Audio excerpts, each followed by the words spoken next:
ଆଜି ସବୁ ପୋଡିକି ଥୋଇଦେଲି। ଦେଖୁନାହାନ୍ତି ପୋଡିକି ଥୋଇଲା ପରେ କି ମୁଚୁକୁଣ୍ଡିଆ ହସ ମୋର। ଭିଡିଓର ଏଣ୍ଡ ଯାଇ ରୁହନ୍ତୁ, ଜାଣିପାରିବେ କଣ ପାଇଁ ପୋଡି ଦେଇଥିଲି।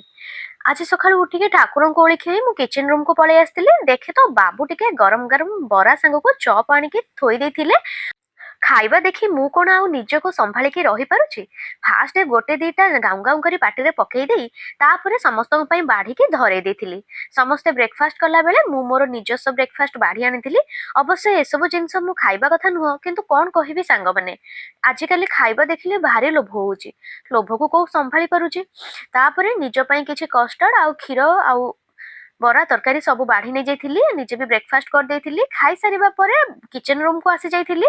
କିଚେନ ରୁମରେ ଲଞ୍ଚ ପ୍ରିପେୟାର କରୁଥିଲି। ଏଠି ବାଇଗଣ କାଟିକି ଭଜା ପାଇଁ ବସେଇ ଦେଇଥିଲି, କିନ୍ତୁ ସାଡେ ବର୍ଷା ହଉଛି ବୋଲି ମୁଁ ୱାସିଂ ମେସିନରେ ଡ୍ରାଏ କରିବା ପାଇଁ ପକେଇ ଦେଇଥିଲି। କି ପୋଡା ମନ ମୋର ଦେଖନ୍ତୁ। ଏଠି ହଲି ହଲି ଯାଇକି ୱାସିଂ ମେସିନ ଟା ବନ୍ଦ କରିକିନା ଡ୍ରେସ କାଢିଲା ବେଳକୁ ସାଡେ ବସେଇଥିବା ଭଜା ମୋର ପୋଡି ଯାଇଛି। ଆଜି ତ ଦାସ ବାବୁଙ୍କ ଠାରୁ ସୋଦା ଶୁଣିଥାନ୍ତି, ଆଉ କଣ କରିବି ସାଙ୍ଗମାନେ, ଭୁଲ ତ ମୋର ନା। ତ ସବୁ ଭଜାକୁ ପୁଣି ସାଇଡ କରି ନୂଆ ଭଜା ଭାଜିକି ସେମାନଙ୍କ ପାଇଁ ଲଞ୍ଚ ବାଢି ଦେଇଥିଲି, ଆଉ ନିଜେ ବି ଲଞ୍ଚ କରି ନେଇଥିଲି।